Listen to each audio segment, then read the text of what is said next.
يا ربنا لك الحمد ولك الشكر كما ينبغي لجلال وجهك الكريم وعظيم سلطانك. اللهم صل وسلم على سيدنا محمد صلاة تغفر بها الذنوب وتصلح بها القلوب وتنطلق بها العصور وتلين بها السوء وعلى آله وصحبه ومن إليه منسوب. سبحانك لا نحصي ثناء عليك أنت كما أثنيت على نفسك ولك الحمد حتى ترضى ولك الحمد إذا رضيت ولك الحمد بعد رضا. اللهم صل وسلم على سيدنا محمد في الأولين وصل وسلم على سيدنا محمد في الآخرين وصل وسلم على سيدنا محمد في كل وقت وحين وصل وسلم على سيدنا محمد في الملأ الأعلى إلى يوم الدين وصل وسلم على سيدنا محمد حتى ترث الأرض ومن عليها وأنت خير الوارثين. اللهم إنا نستغفرك ونستغفرك دياننا وأبداننا وأنفسنا وأموالنا وأولادنا وأهلنا وكل شيء أعطيتنا. اللهم اجعلنا وإياهم في جنابك وأمانك ويدك وجوارك من كل شيطان مريد وجبار عنيد وذي عين وذي بغ ومن كل شر إنك على كل شيء قدير. اللهم احفظنا بالتقوى والاستقامة وأعذنا من موجبات الندامة في الحال والمآل إنك سميع الدعاء. وصل اللهم بجمالك وجلالك على سيدنا محمد صلى الله عليه وسلم وارزقنا كمالا متابعة له ظاهرا وباطنا يا أرحم الراحمين يا أرحم الراحمين. سبحان ربك رب العزة عما يصفون وسلام على المرسلين والحمد لله رب العالمين.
ربي بالمصطفى بلغ مقاصدنا واغفر لنا ما مضى يا واسع الكرم.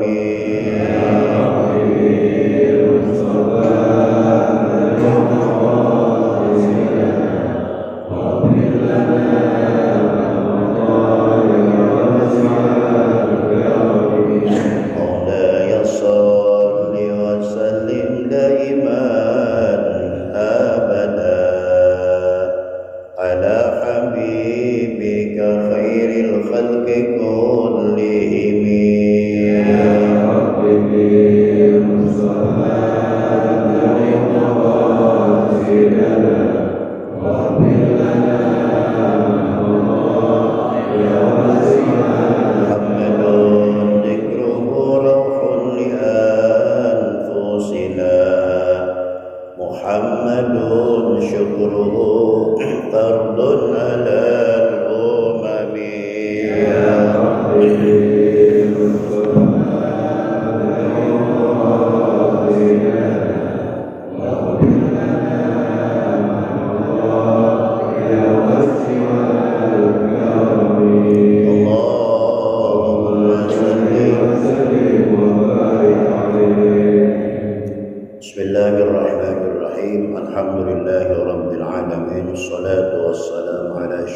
الأنبياء والمرسلين سيدنا ومولانا محمد وعلى آله وصحبه أجمعين. أما بعد، قال الشيخ المؤلف رحمه الله تعالى وأدام النفع به وببركة علومه في الدارين آمين اللهم آمين.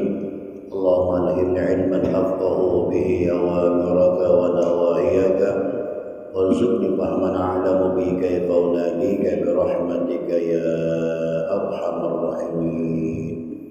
اللهم إنا نسألك الفتوح والمنوح والرسوخ وتوبة النصوح صلاح الجسد والروح. رب اشرح لي صدري ويسر لي أمري واحلل عقدة من لساني يفقهوا قولي.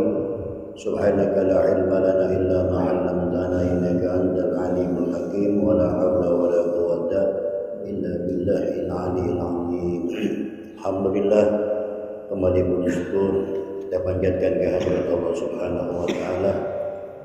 Malam ini dengan izin serta inayahnya kembali kita berkumpul dalam rangka menggugurkan kewajiban kita melaksanakan perintahnya, sekaligus kita sempurnakan dengan mengkaji ilmunya Allah, dengan mendengarkan firman Allah, hadisnya Rasulullah dan fatwanya ulama. Mudah-mudahan kehadiran kita selalu mendapat ridho Allah Subhanahu wa taala. Ibadah yang kita laksanakan diterima oleh Allah Subhanahu wa taala. Amin ya rabbal alamin. Bapak-bapak saudara sekalian, lanjut pengajian kita. Bawa kitabnya. Salat sunnah al-awabin, halaman yang ke-6.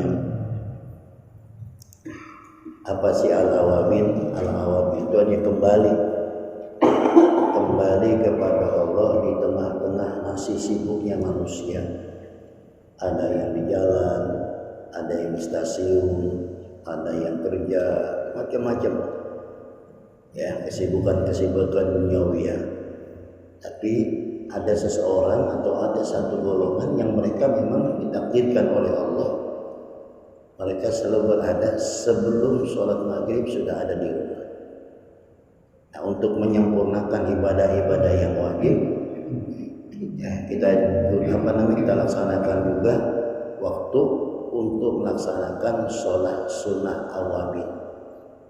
Di al-awabin itu termasuk salah satu fadilahnya besar, ibadah yang besar pahalanya. Sama juga sholat duha termasuk juga bilangan awabin. Sholat duha itu di tengah orang sudah berangkat pagi-pagi menuju tempat kerjanya, tapi kita masih berhadapan, berhubungan kepada Allah. Ini namanya termasuk juga bagian sholatul awabin. Tapi yang lebih terkenal, ini sholat awabin itu setelah kita melaksanakan sholat maghrib. Di situ adanya namanya sholat awabin. Ini fadilahnya besar. Jadi kita kembali kepada Allah di tengah-tengah kesibukan manusia, hilir mudik, mencari kerjaan, belum pulang sampai rumah, tapi kita sudah sholat jamaah maghrib, kemudian kita sholat sunnah awabin. Di sini ada daripada nasihatnya Al-Habib Abdul Al-Haddad dalam kitab Nasruddiniyah, beliau mengatakan, wa minal mustahabbil muta'akkadi ihya'u ma bainal isyaa'aini bi sholatin wa huwa al-afdalu aw tilawati qur'anin aw dzikrillahi ta'ala min tasbihin aw tahlilin aw nahwi dzalik. Wa minal mustahabbil mu'akkadati, ya, wa minal mustahabbil muta'akkadi, sebagian daripada sunnah mu'akkadah. Sunnah mu'akkadah ini sunnah yang ditekankan, hampir mendekati wajib mu'akkadah, namanya sunnah mu'akkadah. Ada sholat sunnah ghairu mu'akkadah, ada sholat sunnah mu'akkadah. Mana tuh ghairu mu'akkadah? Contoh kita sholat sebelum sholat maghrib, sholat sunnah qobliyah maghrib, namanya ghairu muakkadah, ya, tidak ditekankan tapi boleh kerjakan. Atau juga sebelum sholat isya, namanya qoblal isya, itu namanya ghairu muakkadah. Atau sebelum sholat asar, itu dia termasuk sholat sunnah ghairu muakkadah. Jadi sholat yang tidak ditekankan tapi boleh dikerjakan. Tapi di sini termasuk sholat sunnah muakkadah. Sholat yang ditekankan kalau bisa jangan ditinggalkan. Kenapa? Sayang waktu yang berharga, sedikit beramal besar ganjaran. Itu yang kita sayangkan. Hanya kalau bisa ya menghidupkan antara maghrib dan isya itu dengan apa? Di sini diterangkan dengan sholat sunnah awabin atau membaca Al-Quran atau tahlil, ya zikir atau yang lainnya. Walhasil kalau bisa tuh antara maghrib dan isya, kalau tidak ada kesibukan khususnya, paksain. Jangan kemana-mana dulu sebelum kita ngerjain sholat sunnah al-awabin. Ini kalau biasa mah konter gampang. Kalau biasa kita kan dikenakan gak pernah ngerjain rasanya berat. Tapi kalau sudah biasa ntar nagih. Apa di antara fadilahnya di sini diterangkan ya. Man shalla ba'dal maghribi sitta raka'atin la yafsilu bainahunna bi kalamin adalna lahu ibadatas latai asyrata sanatan. Ini hadisnya Rasulullah SAW. Siapa orang yang melaksanakan sholat setelah sholat maghrib, berapa rakaat? Sitta rakaat, 6 rakaat, yang tidak dipisahkan antara sholat maghrib dan sholat 6 rakaat itu dengan ucapan-ucapan atau dengan omongan, terutama omongan duniawiyah. Maka siapa yang melaksanakan hal yang semacam itu sama juga ibadah selama 12 tahun. Ini yang saya katakan fadilah waktunya itu yang dimuliakan oleh Allah disiapkan untuk kita umat Nabi Muhammad. Kalau kita sholatnya 12 tahun, ibadah 12 tahun ya, setiap hari, lama nggak kira-kira? Lama. Tapi dengan sholat 6 rakaat ini hanya 10 menit paling lama. Nggak makan 10 menit, nggak sampai 10 menit ya. Itu sama dibandingkan dengan orang yang ibadah selama 12 tahun. Ini salah satu kualitas amal ibadah umat Nabi Muhammad untuk menandingi umat-umat terdahulu. Umat dahulu umurnya panjang-panjang. Dengan umurnya panjang itu otomatis banyak amal ibadahnya. Kalau kita umur umat Nabi Muhammad terbatas. Ya, antara 60 sampai 70 itu kebanyakan umat Nabi Muhammad. Tapi semakin kemari Pak, semakin kurang orang umurnya 70 tahun. Ya, 57 meninggal, 60 meninggal. Kamu berapa Bang? Hah? Dikit lagi dah. 72 62, iya dikit lagi, 63 maksudnya. Ya, ini kisaran umur umat Nabi Muhammad. Kalau kita ibadah yang biasa saja ya tadi tuh sebatas umur 62. Tapi ada ibadah yang kita lakukan 6 rakaat kita sholat tawabin sama halnya 12 tahun. Kalau 2 kali berapa? 24 tahun. Kalau 3 kali 10 kali 120 tahun. Itu yang maksudnya itu loh ya, bagaikan orang ibadah 120 tahun. Umur kita baru 60 tahun tapi sama. Kalau kita ngerjain 10 kali itu, katakanlah selama hidup kita sudah punya simpanan tuh ibadah yang nilainya sama dengan 120 tahun. Padahal umur kita baru 60 tahun atau umur kita di bawah 60 baru 50 tahun. Betul loh. Sekarang bagaimana kalau setiap malam kita kerjain? Waduh, Makanya sayang-sayang, termasuk rugi waktu kita buang-buang sia-sia tanpa Anda diisi dengan ibadah. Satu ya, dengan catatan satu, tidak ada kesibukan syar'i. Daripada ngobrol nunggu isya di sono kan sayang-sayang. Kan ada yang begitu, ngobrol ngalor ngidul, gak ada ujung pangkalnya, ujung-ujungnya ngomongin orang. Kadang-kadang kita ngomongin masalah urusan duniawi ya, yang belum tentu kita dapat.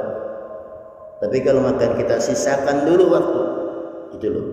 Jangan bangun dulu sebelum kita melaksanakan 6 rakaat tadi tuh, baru dah keluar. Kalau mau keluar dah ngobrol-ngobrol Rasulullah sekalian, mau rokok 2 batang nunggu isya boleh kan itu. Tapi ini jangan dibuang. Saya kadang yang minta maaf, bukan saya bukan ahli ibadah, rugi perasaan kalau makan kita ngebuang tuh ya. Gunakan tuh kesempatan ya, mulai besok dah latih diri kita. Habis sholat maghrib ya, usolli sunnatal awabin rakaataini lillahi ta'ala. Tuh 6 rakaat, 2 rakaat berapa menit? 2 rakaat berapa menit? Kita kalau sholat tarawih berapa rakaat? 20 rakaat, 23 itu antara 20 rakaat, witirnya 3. Mulai jam berapa tarawih? Jam 8, setengah 8. Mulai setengah 8, jam 8 selesai. Berarti 20 bagi 30 berapa menit? Ya, 1,5 menit.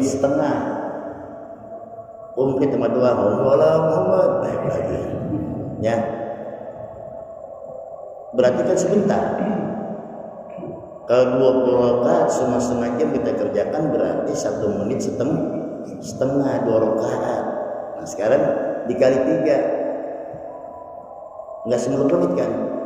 Tapi nggak 10 menit itu kualitasnya sama dengan halnya orang ibadah selama 12 tahun. Nggak rugi nih. Nah sekarang contoh dah, kalau duit kan agak paham dikit. Duit, kalau ente nerima uang gaji biasa 1 bulan 3 juta, tapi dikenakan ente lembur bisa 10 juta. Banyakan mana lemburan sama gaji biasa? Kalau itu ente belain nggak? Kalau mata duitan memang. Jadi kalau saya contohin duit rumah nak gitu. Ya, jadi paham. Jadi kalau makan kita tuh lembur tadi sama dapat 10 juta, kalau mau makan gaji biasa sama 3 juta. Paham ya? Paham dah kalau gimana rumahnya? Ya, itu perbandingan. Kalau mau makan kita sholat biasa yang wajib, yang biasa sampai tadi tuh. Tapi kita punya waktu, kita gunakan tuh. Ya, satu waktu maghrib, habis maghrib 12 tahun, besok 12 tahun, terus ya. Maksudnya kita apa? Supaya umur kita ini Pak berkualitas. Makanya masalah umur ini Pak bukan jumlahnya yang banyak, apalah arti jumlah banyak tapi amalnya sedikit. Ada orang umur 100 tahun tapi nggak ngapain, ibadah yang wajib doang. Tapi ada orang 50 tahun umurnya, setiap malam diisi tuh dengan waktu-waktu yang lowong tadi dikerjain tuh, walaupun nggak istiqomah. Sekarang kerjain, besok enggak, sekarang kerjain, besok enggak. Yang penting kan selama itu kita kerjain. Supaya apa? Memperoleh fadilah 12 tahun. Maka di sini sunnah muakkadah, ya sunat yang dikuatkan. Kalau bisa jangan tinggalkan. Sayang umur kita habis sia-sia. Kita kan kata Nabi ya, khairun nas ya man tala umruhu wa hasuna amalu, wa syarrun nas man tala umruhu wa sa'a amalu. Sebaik-baiknya manusia yang umurnya panjang, bagus kerjaannya. Sejelek-jeleknya manusia, umurnya panjang, jelek kerjaannya. Kita pengen bagus sampai pengen jelek. Pengennya bagus tuh dikasih sama Allah. Ya, ini diberikan hanya untuk umat Nabi Muhammad. Umat yang lain nggak ada tuh umat yang lain. Khusus untuk kita umat Nabi Muhammad, di situ ada nilai fadilah 12 tahun apabila kita mau melaksanakan sholat sunnah al-awabin.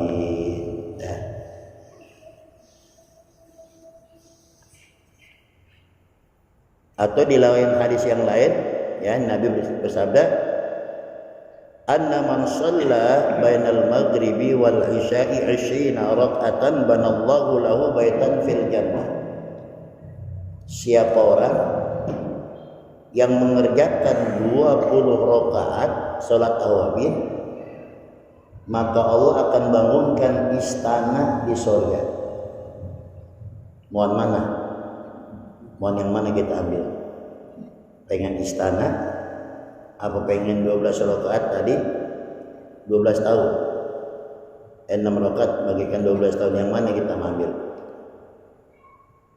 Mau punya istana apa pahala 12 tahun? Maunya nah ini bukan main-main, bukan. Kalau kita pengen punya rumah, kita minimal harus punya duit 100-300 ribu kan. Itu minimal baru punya rumah. Buat orang kaya nggak ada apa-apanya pas gitu. Jadikan diri kita punya kekayaan tanpa benda. Nah itu. Ada orang kaya, ada bendanya, ya. Ada orang kaya tanpa benda. Tapi kita punya rumah ntar, bukan di sini, nanti di sono. Di saat orang lain kelimpang-kelimpang, ente tuh istana ente dari kasih. Itu kalau satu kali, bagaimana kalau makan 2-3 kali kita kerjain? Berarti punya beberapa istana. Saudara, orang-orang yang beriman, pernah saya jelasin hadisnya, orang-orang yang beriman sudah punya kapling masing-masing. Makanya sebagai tanaman kapling kita, ada yang baca tasbih subhanallah alhamdulillah wa la ilaha illallah wallahu akbar la haula wa la quwata illa billahil. Itu termasuk gharsul akhirah, tanamannya akhirat. Taman kita hiasi dengan tasbih tadi. Sekarang kita udah punya lahan, saya pengen bikin istana, nih kerjainnya. Pengen bangun istana di mana? Di surga. Kaplingnya udah ada, cuman ya bangunannya belum ada. Atau udah ada tapi kita bikin mewah lagi. Kan begini Pak, dunia kan gambarnya sama dengan akhirat. Maaf. Kalau kita kira-kira punya duit cekak, bisa nggak punya real estate? Gaji 5 juta, pengen punya rumah real estate yang harganya 7 miliar. Kira-kira bisa nggak? Nggak bisa. Logika nggak bisa. Itu kan masalah duniawi ya. Akhirat kita belinya bukan pakai duit, bukan, pakai ibadah. Jadi beli istana dengan ibadah. Biarkan di dunia kita nggak punya rumah yang mewah, kalau bisa kita punya rumah yang mewah di mana? Di akhirat. Jangan di dunia nyungsep, di akhirat sengsara. Nggak enak kita. Kita pilih salah satu atau dua-duanya. Di dunia saya menjadi orang yang senang dan bahagia. Saya pengen lebih bahagia lagi kita di akhirat. Boleh nggak cita-cita begitu? Boleh nggak? Boleh. Kenapa tidak? Nggak termasuk serakah kita berarti itu. Pengen menjadi orang. Makanya kemarin kan doanya kita sholat wudu, ya. Allahumma inni a'udzubika min dikid dunya wa diki yaumil qiyamah. Ya Allah, saya berlindung padamu ya Allah, sempitnya hidup di dunia dan sempitnya hidup di akhirat. Logikanya orang yang sholat wudu, insya Allah hidupnya legowo. Di sini nih Pak nih, rumah yang hakiki di sini nih. Di mana? Di hati. Boleh saudara punya rumah besar, tapi kali hati sumpek, enak nggak? Enggak. Ada orang punya rumah sederhana, tapi hatinya legowo, enak, tenang, gede aja basah. Jadi lega nggak? Nah sekarang dibalik, kalau yang gedung aja sumpek, apalagi? Karena bagaimana kita ciptakan rumah yang kecil supaya menjadikan istana? Bisa kenapa tidak? Kan Nabi mengatakan rumahku adalah surgaku. Dalam sejarah Nabi nggak pernah hidup mewah menurut manusia, nggak seperti raja-raja Romawi, enggak. Hidupnya di atas pelapa, ya tidur di atas pelapa kurma. Rumahnya kecil nggak besar, tapi kenapa Nabi mengatakan rumahku adalah surgaku? Itu yang perlu kita gali, bukan kemewahan yang menciptakan surgawi. Biar rumah sederhana, kalau makan kita tenang, hati kita tenang, pikiran kita tenang, bisa jadikan surga tuh rumah kita. Tuh, nih resepnya nih, ya ibadah. Makanya kata Nabi nih Pak, ada 4 tanda kebahagiaan manusia. Mudah-mudahan kita punya nih 4-4-nya. Ya. Apa yang pertama? Baitun wasi. Punya rumah gede walaupun gedung, enak tuh. Ya. Biar gede yang penting gedung. Enak kan? Enak. Tapi bukan itu maksudnya. Bukan rumah gede yang mewah, bukan. Sekarang orang Pak pada bingung Pak, punya rumah gede, ya kan? Listriknya minimal sehari 5 juta, belum bayar pembantu. Bingung nggak? Pada bingung Pak, banyak yang khususnya kegedean biar ada yang gitu Pak. Baitun wasi di sini tempatnya nih. Hati yang lapang itu namanya baitun wasi. Ciptakan diri kita punya rumah yang luas, hati kita yang luas Pak. Jadi tambah barangkali duniawianya rumahnya luas. Tapi rumah luas itu relatif. Ada orang di kontrakan bisa tertawa, ada orang yang punya rumah mewah nangis mulu, ada ya? Ada, lakinya kawin lagi. Kan gitu. Itu yang pertama, baitun wasi. Kemudian yang kedua,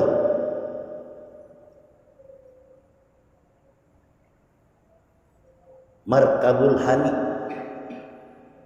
punya mobil yang mewah, kendaraan yang mewah, ya minimal Innova dah. Enak kan? Enak kan? Tapi itu pun relatif, bukan itu maksudnya. Amal yang soleh yang bisa mengantarkan kita menjabati jembatan Shiratal Mustaqim, itu kendaraan yang hakiki. Bukan itu. Kalau Kijang masalah dunia, Alphard sarana dunia. Buat apa kita mobil mewah kalau nggak punya amal yang soleh? Kendaraan yang bisa mengantarkan kita menjembatani jembatan Shiratal, itu namanya markabul hani, kendaraan yang enak, yang nikmat. Yang ketiga, wa zaujatun muti, punya istri biar cakep solehah. Enak, cakep nurut, enak kan? Yang kagak enak udah jelek ngambek dulu. Sial banget punya bini jelek ngambek rendem tuh di kali baru. Yang enak itu punya istri mungkin penampilan enggak berapa cantik, tapi dia nurut, enak Pak. Ya, enak. Sama kita enggak pernah ngebentak kita. Nah enggak? Kan ada kadang istri yang suka bentak suami. Dagang kagak laku, di pasar pulang rugi, biasa laki goblok, kan enak kali gitu. Kan kagak enak mati goblok-goblok gini. Kita udah capek di goblok-goblokin. Ya, enak enggak? Enggak enak. Mobil yang ngelamun di pos ronda. agak enak. Ya, ini penting punya istri yang solehah itu penting Pak, yang membangkitkan semangat untuk ibadah. Tuh, ayo bang ke masjid. Kalau abang gak mau sholat jamaah tuh kerpakan bang. Siapa kepeki abang kena gitu. Tuh ini yang bagus. Istri yang salah zaujatun muti, istri yang taat. Yang keempat ketika qabrul mudi, yang kubur yang bercahaya terang benderang dengan amal ibadah kita. Apa obatnya? Sholat tahajud tuh kalau penterangin kuburan kita. Lampunya bukan listrik, bukan Pak. Seluruhnya ibadah. Nah ini balik jadi sholat sunnatul awabin. Jadi siapa orang yang melaksanakan 20 rakaat setelah sholat maghrib, maka Allah akan bangunkan istana di surga. Selanjutnya ya, tadi baru saya terangin caranya.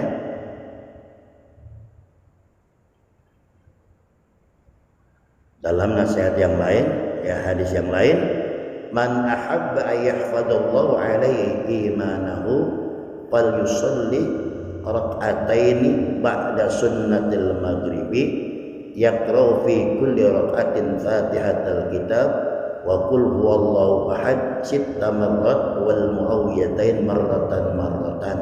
Siapa orang yang ingin dijaga imannya oleh Allah, hendaklah dia sholat 2 rakaat setelah sholat sunnah maghrib, dan setiap rakaat yang pertama setelah baca Fatihah Kitab baca suratul Ikhlas berapa kali? 6 kali. Baca suratul Ikhlas 6 kali, dan Qul a'udzu birabbil falaq sekali, Qul a'udzu birabbin nas sekali. Ini yang mau ngerjain 2 rakaat sebagai hifzul iman, penjaga iman. Jadi kalau makan iman kita ingin dijaga oleh Allah, ini resepnya. Kalau yang 6 rakaat bagaikan ibadah 12 tahun. Kalau yang 20 rakaat Allah bangunkan istana dalam surga. Jadi minimal 2 rakaat. Setelah baca suratul Fatihah, baca Qul 6 kali, baca Falaq Nas sekali, ruku, sujud, bangun lagi, baca lagi Fatihah, kemudian Qul 6 kali, Falaq Nas sekali. Niatnya sekarang ya. Usolli rak'ataini sunnatal awabin, itu di halaman ke-8. Usolli rak'ataini sunnatal awabin lillahi ta'ala, atau usolli ya sunnatal awabin wa hifdzil iman. Usolli rak'ataini sunnatal awabin wa hifdzil iman ya lillahi ta'ala. Ini yang mau ngerjain 2 rakaat, terserah yang mana mau diambil. Mau 2, mau 6, mau berapa? 20. Jarang lah. Ya, jarang lah. Tapi bagus ada yang nyaut berarti. Ya. Ya. Itu yang 6, 20, 2 rakaat. Ya, sama 2 rakaat. Bapak kata Nabi, sholatun nafli masna. Sholat sunnah itu 2 rakaat. Kalau malam, ya. Makanya ada salah satu ucapan Imam Syafi'i. Jadi kalau makan ada orang sholat 4-4-3, menurut pendapat beliau tidak sah. Menurut pendapat beliau, kayak sholatun nafli masna. Sholat sunnah itu 2 rakaat. Nah, itu ya Pak. Ya. Jadi usolli sunnatal awabin rak'ataini lillahi ta'ala. Ya. Baca Fatihah Qul berapa? 6. Falaq Nas sekali. Itu. Ya Pak ya. Ambil waktu, kerjain. Kapan sempat, harus selama hidup minimal harus kita. Jangan sampai kita nggak sentuh apa yang disunahkan oleh Nabi. Kita kan pengen ya, salah satu orang yang dapat syafaat dari Nabi Muhammad. Siapa di antaranya orang yang tidak dapat syafaat Nabi Muhammad, ya, tidak mengerjakan atau mereka tidak mau melaksanakan sunnah-sunnah Nabi. Itu jadi kalau makan kita pengen mendapatkan sunnah syafaat, kerjakan sunnah Nabi. Dan ini termasuk Pak di akhir zaman kata Nabi, ya, termasuk gharib, orang yang diasingkan, orang yang melaksanakan atau memegang teguh sunnah Nabi. Kata Nabi, badal Islam ghariban wa sayaudu ghariban kama bada'a. Tampak Islam di tengah orang-orang kafir Quraisy itu asing. Apa ini ajaran Muhammad? Mencaci maki nenek moyang kita, menghilangkan sesembahkan kita. Asing enggak tuh? Asing. Tapi nanti akan merasa asing kembali, ya, sebagaimana datangnya Islam awal kali. Tapi kata Nabi, fatuba lil ghuraba, sungguh beruntunglah orang yang diasingkan. Sahabat bertanya, manil ghuraba ya Rasulullah? Siapa itu orang yang diasingkan ya Rasulullah? Alladzina yatamassaku bisunnati inda fasadi ummati. Orang yang mau menjalankan sunnah-sunnahku di tengah orang sudah banyak yang meninggalkan sunnahku, di tengah-tengah kerusakan umatku. Itu orang yang diasingkan. Lagu gitu Pak, lagu orang bener aja itu kan asing ya, asing gak tuh? Asing. Terus jangan kalah, orang yang diasingkan itu adalah orang yang mulia di hadapan Allah. Ya, udah ngerti belum? Ngerti ya? Ya, ini doanya nih, cara doanya. Allahumma inni astaudiuka imani fi hayati wa inda mamati fahfadhu alayya innaka ala kulli syai'in qadir. Allahumma inni astaudiuka imani fi hayati wa ba'dal mamat, ya, fahfadhu alayya innaka ala kulli syai'in qadir. Saya biasa baca cuma sepotong. Allahumma inni astaudiuka imani fi hayati wa ba'dal mamat. Ya, lebih afdal lagi terusin, fahfadhu alayya innaka ala kulli syai'in qadir. Allahumma inni astaudiuka imani, ya Allah saya titipkan iman saya baik semasa hidup maupun menjelang kematian. Jadi iman itu pemberian dari Allah, kita kembalikan lagi kepada Allah. Ya Allah saya titipkan iman saya kepadamu ya Allah, baik semasa hidup saya, jangan kau angkat iman saya ya Allah, atau indah mamati, atau ketika saya menjelang kematian. Jagailah ya Allah, engkau adalah zat yang maha kuasa dari segala-galanya. Innaka ala kulli syai'in qadir. Kita titipin sama Allah iman kita ini, kembalikan kepada Allah, sebab Allah lah yang berhak menjaga, Allah lah yang memiliki iman manusia. Kita dititipi oleh Allah tuh iman, jagain iman kita.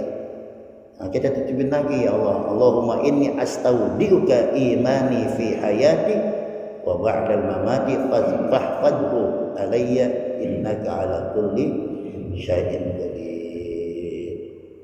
Ayo, artinya kerjain, mudah-mudahan bermanfaat.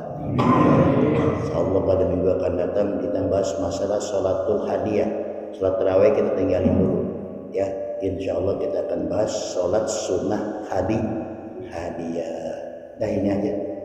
Kedua tuh, pertama sholat sunnah wudu, kedua sholat sunnah awabin. Wallahu a'lam bishawab. Allah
الفاتحة.